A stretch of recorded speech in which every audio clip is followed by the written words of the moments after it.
damage in his path for change, or simply a mistake that needs rectifying? I'll tell you what was a mistake, leaving a £22 billion black hole. We took the difficult decisions investing in our NHS, and I would have thought we would welcome the 2 million extra appointments that we've achieved in the first 7 months of the Labour government. That's the difference our budget is making to people. I did that Castle and Grange primary schools in my city of Gloucester will be part of the first 750 schools to get free breakfast. And I'm pleased that this government is already delivering on this manifesto promises in less than a year. So will the Prime Minister agree with me that by helping working parents with childcare and delivering the best start to the day for every single child, we are delivering opportunity for the next generation? I agree with my honourable friend. We're pleased that 2 of the early adopter schools will be in his constituency. And Mr Speaker, we're ensuring that all primary school children aged can get access to free breakfast and at least 30 minutes of free childcare. And that means every child ready to learn, and parents, of course, supported with up to £450 a year back in their pockets. That's the change the Labour government makes. The Leader of the Opposition can do better. Thank you, Mr. Speaker. Mr. Speaker, I wish the Prime Minister every success on his trip to Washington. The visit to see President Trump must serve our national interest. The Prime Minister and I are completely united in our support for Ukraine as a proud and sovereign nation. What specific steps will he take to ensure Ukraine is at the negotiating table for any peace settlement? Well, I thank her for her words about the forthcoming trip. And it is right, and I think the whole House will think it's right, that Ukraine must be at the table of negotiations. There can be no negotiations about Ukraine without Ukraine. That has been my consistent position in all of the discussions that I've had. That will continue to be my position, because this is about the sovereignty of Ukraine and their ability to decide for themselves the future of their country, so they must be at the table. Mr. Speaker, I thank the Prime Minister for that answer, and as I said, I wish him every success. We want to support him on this issue. So turning to the details of the plan he set out yesterday. Over the weekend, I suggested to the Prime Minister that he cut the aid budget, and I am pleased that he accepted my advice. Mr. Speaker, it's the fastest response. It's the fastest response I've ever had from the Prime Minister. However, he announced £13.4 billion in additional defence spending yesterday. This morning, his Defence Secretary said the uplift is only £6 billion, which is the correct figure.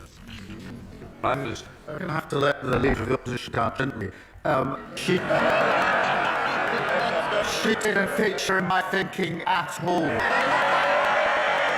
I was so busy over the weekend I didn't even see her proposal.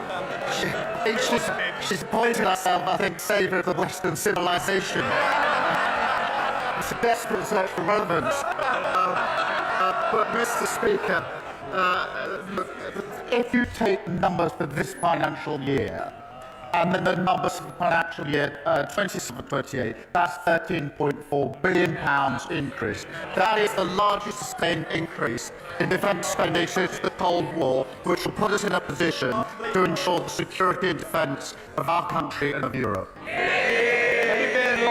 Mr. Speaker, that wasn't very clear. How is it that the Defence Secretary says £6 billion and he says £13.4 billion? The IFS said today that the government is playing silly games with numbers. How does he find this difference in numbers? Mr. Speaker, we went through this 2 weeks ago, going through the same question over and over again. So let me say, if you take the financial year this year, and then you take the financial year for 2027-28, the difference between the two is £13.4 billion. That's the same answer. If you ask again, I'll give the same answer again.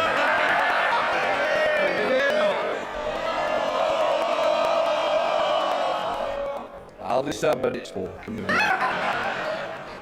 Mr. Speaker, someone needs to tell the Prime Minister that being patronising is not a substitute. It's not a substitute for answering questions. It's not a substitute. He hasn't answered.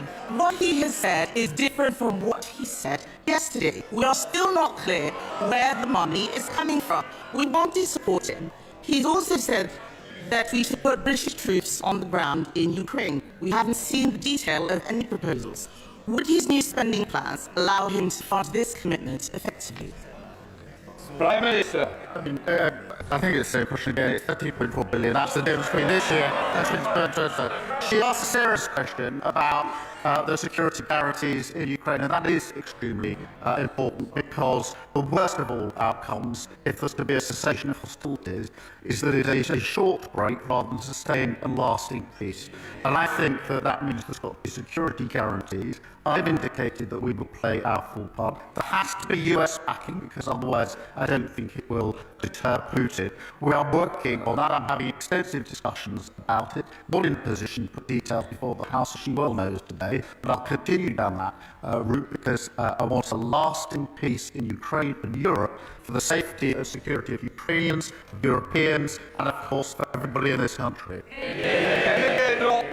Mr. Speaker, this is an endeavour that we want to support him in, but we need to know exactly what it is we're supporting. We need clarity and transparency over the money. We also need to know where this money is going. This morning, the Defence Secretary could not say if the Chagos deal would come out of the defence budget. Can he confirm to the House that none of the defence uplift includes payments for his Chagos deal? Prime Minister. Mr. Speaker, the additional spend I announced yesterday is for our capability on defence and security in Europe, as made absolutely clear yesterday. The Chagos deal is extremely important for our security, for US security. The US are rightly looking at it. When it's finalised, they'll put it before the House with the costings.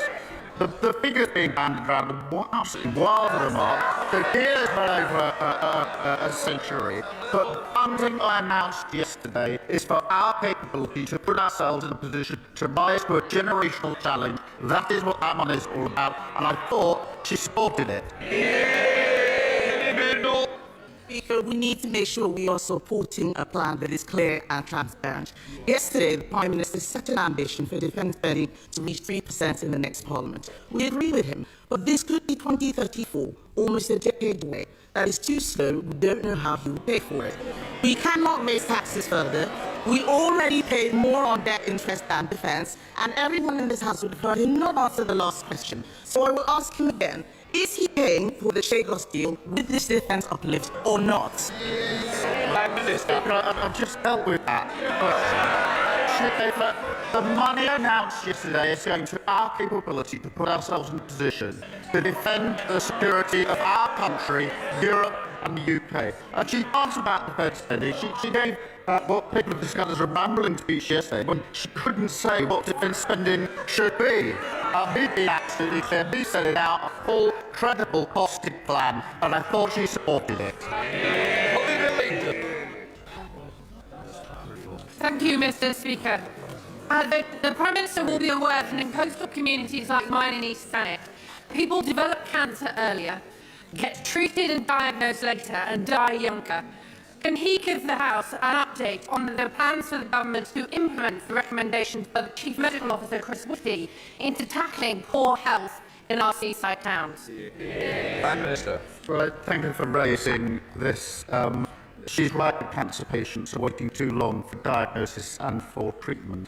Addressing healthcare inequity is part of our 10-year health plan, Mr. Speaker, aiming to halve the gap in healthy life expectancy between the richest and the poorest regions, and we're making progress on that already.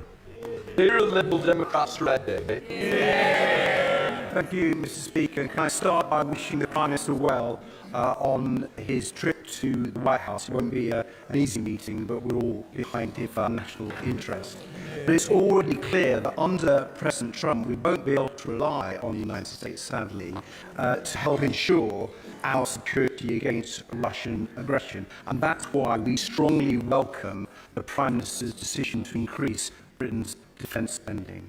But Europe must do far more to rearm in the face of Putin's threat, and the UK must lead on that. That's why we back the idea of a new European rearmament bank, so we can finance a big increase in the manufacturing capacity without the need to cut in vital soft power. So will the Prime Minister look at this idea, work across this House and across Europe so we can make the European Rearmament Bank actually happen? Prime Minister. Resist